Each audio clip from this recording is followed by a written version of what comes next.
Good evening বন্ধুসকল, শুভ সন্ধ্যা। আশা কৰোঁ আপোনালোকৰ সকলোৰে ভাল। ইউনিভাৰ্ছ ব্ৰহ্মাণ্ডৰ ওচৰত সদায় প্ৰাৰ্থনা কৰোঁ যাতে আপোনালোকক সকলোকে ভালে ৰাখে, কুশলে ৰাখে। তাৰে কামনাৰে আজিৰ ভিডিঅ'টো আৰম্ভ কৰিব লৈছোঁ।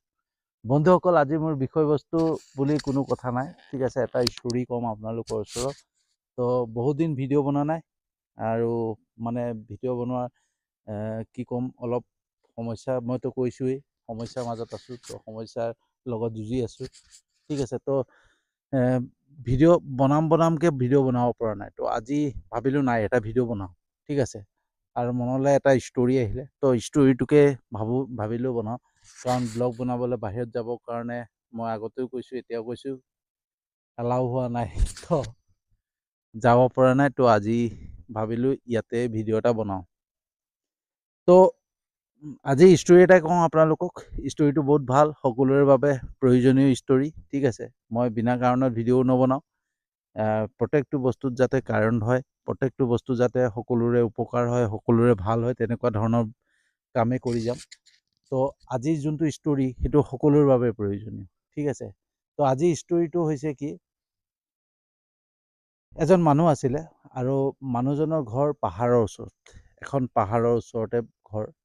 আৰু মানুহজন সদায় পাহাৰলৈ যায়, পাহাৰৰ ওপৰত উঠি পালে অলপ সময় পাহাৰৰ ওপৰত বহে, নিজানত বহি পালে শান্তি লৈ পেলাই ঘৰলৈ গুচি আহে। আৰু তেনেকৈ প্ৰত্যেক দিনাখনে মানুহজনে পাহাৰৰ ওপৰলৈ যায়, পাহাৰৰ ওপৰত অলপ সময় কটাই পেলাই গুচি আহে। এদিন তেওঁৰ পুতেকে ক'লে যে, দেউতা আজি ময়ো যাম। আৰু সৰু ল'ৰা, পিতেকে আৰু হাতত ধৰি ল'লে, আজি ময়ো যাম। তাৰপিছত বাপেকে বুজাইছে যে পাহাৰৰ বহুত সৰু ৰাস্তা, অকণমানি ৰাস্তা, তুমি যাব নোৱাৰিবা, তুমি অসুবিধা পাবা, যাব নালাগে। কিন্তু পিতেকে নামানে। আৰু ল'ৰা ছোৱালীৰ জেদ আপোনালোকে সকলোৱে জানে যে কেনেকুৱা। তো মানে জেদত আহি গ'ল যে মই যামেই, আৰু যাম বুলি কৈ পেলাই আৰু বাপেকৰ লগ লৈ ল'লে, আৰু যাবই আৰু সি। তাৰপিছত বাপেকেও বাৰু যাব খুজিছে যেতিয়া লৈ যাম। তাৰপিছত বাপেকে আৰু লগত লৈ গৈ আছে, পাহাৰৰ একা বেকা ৰাস্তা, সৰু লুংলুঙীয়া ৰাস্তা দি আগবাঢ়ি গৈ আছে। গৈ একদম পাহাৰৰ ওপৰ পাওঁ অৱস্থাত একদম পাহাৰৰ ওপৰত পাই গ'ল। আৰু পাইছে, আৰু তেনেকুৱাতে আৰু এটা শিল আছিলে। বাপেকেতো জানে ৰাস্তাটো সদায় অহা যোৱা কৰি থাকে, কি আছে কি নাই ৰাস্তাত। বাপেকে ধুনীয়াকৈ শিলটো পাৰ হৈ গ'ল। কিন্তু ল'ৰাটোৱে কি হ'ল, ক'ৰবালৈ চাই আহিছিলে, শিলতে খুন্দা খাই পৰি খুব জোৰে আয়ৌ বুলি চিঞৰি দিলে। যেতিয়া আয়ুস বুলি চিঞৰিলে, খুব জোৰে চিঞৰিলে, তেতিয়া এটা প্ৰতিধ্বনি, তাৰমানে বাহিৰৰ পৰা, পাহাৰৰ ওপৰত যেতিয়া চিঞৰে, এটা প্ৰতিধ্বনি ভাহি আহে ন। তো সেই প্ৰতিধ্বনি আৱাজ শুনা পালে সি। শুনা পাই পেলাই সি ভাবিলে সি পৰাৰ কাৰণে কোনোবাই ইনচাল্ট কৰিছে। সি চিধা কৈছে, আকৌ জোৰকৈ চিঞৰিলে, কোন ঐ বুলি কৈ জোৰকৈ চিঞৰিলে। আকৌ প্ৰতিধ্বনি তাৰ মাতেৰে ভাহি আহিলে যে কোন হৈ বুলি, আকৌ সেইফালৰ পৰা আহিছে। তো তেনেকৈ সি আকৌ খং কৰিলে যে কোনে মোক এনেকৈ মানে হাঁহি আছে, কোনে মোক ইনচাল্ট কৰি আছে। তাৰ খং উঠিলে, কোন হৈ তই ওলাই নাহ কেলে বুলি ক'লে। তাৰপিছত আৰু সেইফালৰ পৰা আকৌ কৈছে, কোন হৈ ওলাই নাহ কিয়, মানে প্ৰতিধ্বনি, পাহাৰৰ পৰা প্ৰতিধ্বনিটো ভাঙি আহিছে। ভাঙি অহা দেখি পালে তাৰ আৰু খং উঠিলে। আৰু খং উঠাতে, চিনি পোৱা নাই তই, ওলাই আহিছ নে নাই বুলি কৈ বৰ বেয়াকৈ জোৰকৈ চিঞৰোতে আকৌ সেইফালৰ পৰা কৈছে, তই চিনি পোৱা নাই নেকি, ওলাই আছোন বুলি। মানে ছেইম প্ৰতিধ্বনিটোত সি যিটো চিঞৰিছে পাহাৰৰ সিফালৰ পৰা, সেইটো আৱাজ আহিছে। তাৰপিছত আৰু লাষ্টত বাপেকৰ হাতত ধৰি লৈ পেলাই আৰু বাপেকক সুধিছে, কোন হয় এই মানুহটোৱে, মোক বাৰে বাৰে ইনচাল্ট কৰি আছে, বাৰে বাৰে মোক উপলঙা কৰিছে। তেতিয়া বাপেকে ল'ৰাটোলৈ চাই পেলাই হাঁহিলে। হাঁহি পেলাই বাপেকে ক'লে, আই লাভ ইউ বুলি খুব জোৰে চিঞৰিলে। আই লাভ ইউ বুলি খুব জোৰে চিঞৰাৰ লগে লগে সেইফালৰ পৰা প্ৰতিধ্বনি ভাহি আহিলে, আই লাভ ইউ। সি ভালকৈ ভাবিছে কি হৈছে কথাটো। তাৰপিছত বাপেকে সুধিছে, কথাটো কি, কোন হয়। তেতিয়া আকৌ মোকতো ইনচাল্ট কৰিলে, দেউতাকক মানে ধুনীয়াকৈ আই লাভ ইউ বুলি কৈছে, আই লাভ ইউ কৈছে, আই লাভ ইউ কৈছে। মই গালি পাৰিলোঁ কাৰণে মোক গালি পাৰিলে, মোক ইনচাল্ট কৰিছে, কথাটো কি হৈ আছে। তো সি ভাবি পালে, বাপেকক সুধিলে কথাটো কি হৈছে। তেতিয়া বাপেকে আকৌ ক'লে, মই তোমাক ভাল পাওঁ বুলি খুব জোৰে চিঞৰিলে। সিফালৰ পৰা আকৌ আহিছে, মই তোমাক ভাল পাওঁ। তেতিয়া সি আচৰিত হৈ পেলাই বাপেকক সুধিলে যে দেউতা আচলতে কথাটো কি? তুমি যিটো চিঞৰিছা সেইটোৱে আহিছে, তোমাক ভাল পাওঁ বুলি কৈছে, মোক আকৌ ইনচাল্ট কৰিছে, কথাটো কি? তেতিয়া বাপেকে পিতেকক বুজাই দিলে যে তুমি যি ক'বা, ইয়াত ৰৈ পেলাই তুমি যি চিঞৰিবা সেইটোৱে তোমালৈকে ঘূৰি আহে, এইটো তোমাৰ প্ৰতিধ্বনি হয়। তুমি যি ক'বা সেইটোকে তোমালৈ ৰিটাৰ্ণ ক'ব। যেনেকে মই চিঞৰিছোঁ, মই আই লাভ ইউ বুলি কৈছোঁ, আই লাভ ইউ আহিছে। মই ভাল পাওঁ বুলি কৈছোঁ, ভাল পাওঁ বুলি আহিছে। তুমি যেনেকে গালি পাৰিলা, তোমাক সেইকাৰণে গালি পৰা আৱাজটো তোমালৈ ঘূৰি আহিছে। গতিকে তুমি যি ক'বা সেইটোকে তোমালৈ ঘূৰি আহে। তেতিয়া পিতেকে ভাবিলে, কথাটো সেইটো। তো বন্ধু তেনেকাই যে আমি জীৱনটোক লৈ পেলাই আমি সদায় যদি জীৱনটোক লৈ যি ভাবোঁ নহয়, সেইটোকে আমাৰ জীৱনলৈ ৰিটাৰ্ণ আহে। আমি জীৱনটোৰ হৈ যি চিন্তা কৰোঁ সেইটোকে আমাৰ ৰিটাৰ্ণ আহে। এইটোৱে পৃথিৱীৰ প্ৰকৃতিৰ নিয়ম, ঠিক আছে। এই বস্তুটো পাহাৰত প্ৰতিধ্বনি যেনেকৈ আমি চিঞৰিলে আমাৰ প্ৰতিধ্বনিটো ঘূৰি আহে, তেনেকৈ আমি যদি জীৱনটোৰ কথা যেনেকৈ ভাবিম নহয়, আমি যেনেকৈ জীৱনটোক চিন্তা কৰিম যে মোৰ জীৱনত একোৱেই নাই আৰু মোৰ জীৱনত কি হ'ব, মই সমস্যাত পৰি গৈছোঁ, তো সেই সমস্যাখিনিকে আমালৈকে ঘূৰি ঘূৰি আহে। আমি যি ক'ম, আমি যি ভাবিম সেইটোকে আমালৈকে ৰিটাৰ্ণ গুচি আহে। তো এই ষ্টৰিটোৰ পৰা আটাইতকৈ ভাল শিক্ষা এটা ল'ব পাৰি যে আমি যি বিচাৰোঁ, যি কওঁ সেইটোকে আমালৈকে ৰিটাৰ্ণ আহে। আমি যদি কাৰোবাক বেয়াকৈ গালি পাৰিছোঁ নহয়, তো সেই ব্যক্তিজনেও আমাক গালি পাৰিব।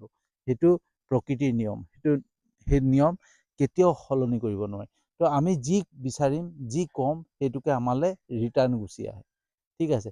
তো আমি যদি খুব জোৰকৈ চিঞৰোঁ I hate you, I hate you, তো আমাৰ যেনেকৈ প্ৰতিধ্বনি আমালৈ আই হেট ইউ ক'ব। তো আমি যদি জীৱনটোক লৈ পেলাই আমি সদায় কওঁ যে মই জীৱনটোক মই বেয়া পাইছোঁ, মই জীৱনটোক লৈ পেলাই ভাগৰি পৰিছোঁ, মই জীৱনটোক লৈ অশান্তি হৈছে, তো সেই জীৱনটোক লৈ পেলাই অশান্তিখিনিকে আমালৈকে ঘূৰি আহিব। তো আমি যিমান পাৰোঁ, যিমান চেষ্টা কৰিব লাগে, যিমান সমস্যাত থাকিলেও যাতে জীৱনটোক ভাল পাব পাৰি, জীৱনটোক লৈ পেলাই সুখী হ'ব লাগে, জীৱনটো যে সুন্দৰ, সদায় আমি ধন্যবাদ কৰিব লাগে যে সেই ঈশ্বৰ, সেই ব্ৰহ্মাণ্ড, সেই ইউনিভাৰ্ছ, তুমি যি মোক জীৱন দিলা, বহুত সুন্দৰ জীৱন দিলা, তাৰ বাবে তোমাক মই ধন্যবাদ জনাইছোঁ। তো প্ৰত্যেকবাৰে আমি ইউনিভাৰ্ছক যেতিয়া আমি ধন্যবাদ জনাম নহয়, তো আমাক সদায় ঈশ্বৰে এটা ভাল জীৱন দিয়াৰ চেষ্টা কৰিব, ঠিক আছে। আমি যি বিচাৰিম, যি ক'ম, আমি যি ভাবিম সেইটোকে আমালৈকে ৰিটাৰ্ণ গুচি আহে। তো এই ষ্টৰিটো মোৰ কাৰণে বহুত ভাল লাগিলে, নাজানো কি আপোনালোকৰ। তো আজি মই প্ৰথম মানে বহুত সমস্যাৰ মাজত থাকিও এই ভিডিঅ'টো বনাইছোঁ, আৰু এই ভিডিঅ'টো প্ৰস্তুত কৰিবৰ কাৰণে বহুত নিজক প্ৰস্তুত কৰি লৈছোঁ প্ৰথমতে। তো সমস্যাৰ মাজত যুঁজিবই লাগিব, সমস্যা যেতিয়ালৈকে থাকিব আমাৰ লগত থাকিবই, ঠিক আছে। আমি যেতিয়ালৈকে জীয়াই থাকিম সমস্যা থাকিবই। যাৰ সমস্যা নাথাকে সি মানে ক'ত থাকে? শ্মশানত থাকে ন। যাৰ সমস্যা থাকে সিহে পৃথিৱীত জীয়াই থাকিব পাৰে, যাৰ সমস্যা নাথাকে সি শ্মশানত থাকে। তো সমস্যাৰ মাজত যুঁজি যুঁজি জীৱনটো পাৰ কৰিবই লাগিব। তো আজি সমস্যা হৈছে, কালি হয়তো ভাল হ'ব। তো যিমান সমস্যা আহে তাক একচেপ্ট কৰিব লাগে, আৰু মই এটাই জানো তাক একচেপ্ট কৰিছোঁ। মোৰ বহুত সমস্যা আহিছে, বহুত প্ৰব্লেম আহি আছে, কিন্তু প্ৰত্যেক সমস্যাকে মই ধন্যবাদ দি পেলাই সমস্যাটোক মই গ্ৰহণ কৰিছোঁ। খালি মই ইউনিভাৰ্ছৰ ওচৰত, ব্ৰহ্মাণ্ডৰ ওচৰত এটাই প্ৰাৰ্থনা কৰোঁ যে সেই সমস্যাৰ সৈতে যুঁজিব পৰা শক্তিকণ মোক যাতে দিয়ে, সেয়াই মই বিচাৰোঁ। তো আমি যিমান মানে ইউনিভাৰ্ছক বা ব্ৰহ্মাণ্ডৰ ওচৰত আমি পজিটিভ ভাইব্ৰেশ্যন দিব চেষ্টা কৰিম, যিমান পজিটিভ কথা শিকিম, সিমানেই আমাৰ পজিটিভ আমালৈ ঘূৰি আহিব। তো আজিৰ ভিডিঅ'টো কেনেকুৱা লাগিলে জনাব। ইমান খাচ নহ'ব পাৰে, তথাপিও আজি এটা এক্টিভিটিছ দিব লাগে কাৰণে মই এই ভিডিঅ'টো প্ৰস্তুত কৰিলোঁ। তো মানে কেনেকুৱা হৈছে নাজানো, ঠিক আছে। যদি ভাল লাগিছে যিমান পাৰে শ্বেয়াৰ কৰিব, যাতে প্ৰত্যেকেই নিজৰ মানে জীৱনটোক ভাল পাব শিকে, আৰু জীৱনটোক লৈ পেলাই সদায় ভাৱনাখিনি যিখিনি উৎপন্ন হয় যে বহুতে ভাগৰি পৰে, বহুতে দুখ মনত থাকে, মই জীৱনটোক লৈ পেলাই মই হাৰি পেলাইছোঁ, মই জীৱনটোক লৈ শেষ কৰি দিম, মই জীৱনটোক বহুত মানে বিভিন্ন ধৰণৰ কথা চিন্তা কৰে। তো এই সুন্দৰ জীৱনটোক লৈ পেলাই যিকোনো কথা চিন্তা কৰিব নালাগে। আমি যি চিন্তা কৰিম নহয় সেইটোকে আমালৈ ৰিটাৰ্ণ গুচি আহে। তো সেইকাৰণে আমি যিমান পাৰোঁ, যিমান সমস্যাত থাকিলেও, যিমান প্ৰব্লেম থাকিলেও আমি জীৱনটোক লৈ পেলাই সদায় ভাল চিন্তা কৰিব লাগে। ঠিক আছে, তাকে কৈ পেলাই যদি সঁচাকৈ ভিডিঅ'টো ভাল লাগিছে যিমান পাৰে শ্বেয়াৰ কৰিব, আৰু মোৰ ইউটিউব চেনেলটোত আপোনালোকে ছাবস্ক্ৰাইব কৰি ল'ব, যাতে এনেকুৱা ধৰণৰ ভিডিঅ' সদায় পাই থাকে। আৰু মই যিমান পাৰোঁ ট্ৰাই কৰি আছোঁ বাহিৰলৈ ওলাবলৈ, আৰু বাহিৰলৈ ওলাই পেলাই মই ভাল ভাল ভিডিঅ' দিবলৈ চেষ্টা কৰিম। অসমীয়াটো কম, হিন্দীটো কম, চবতে য'ত যেনেকৈ ভাষা চলে তেনেকেই মই চেষ্টা কৰিম দিবৰ কাৰণে। ঠিক আছে, তো আজি মই অসমীয়াত বনাইছোঁ, আকৌ এটা হিন্দীত বনাম, তেনেকেই বনাই গৈ থাকিম। ঠিক আছে, তো ইয়াকে কৈ আৰু এটা মোৰ পেজ আছে, প্ৰফাইল আছে, প্ৰফাইলটোতো আপোনালোকে ফ'ল' কৰি ল'ব। তেতিয়া আপোনালোকে এনেকুৱা ধৰণৰ অকণমান আপোনালোকৰ উৎসাহ পালে, সাহস পালে সুন্দৰ সুন্দৰ কাম কৰি যাবৰ কাৰণে চেষ্টা কৰিম। আৰু মোৰ শেষ ইচ্ছা মানে জীৱনটোত যিমান দিন জীয়াই থাকোঁ যাতে কিবা এটা ভাল কৰি যাব পাৰোঁ, তাৰ কাৰণে চেষ্টা কৰি আছোঁ, যাতে আপোনালোকৰ আশীৰ্বাদ কামনা কৰিলোঁ। ঠিক আছে, ইয়াকে কৈ পেলাই আজি সামৰণি মাৰিছোঁ, আৰু এটা নতুন বিষয়বস্তু লৈ পেলাই আহি আছোঁ।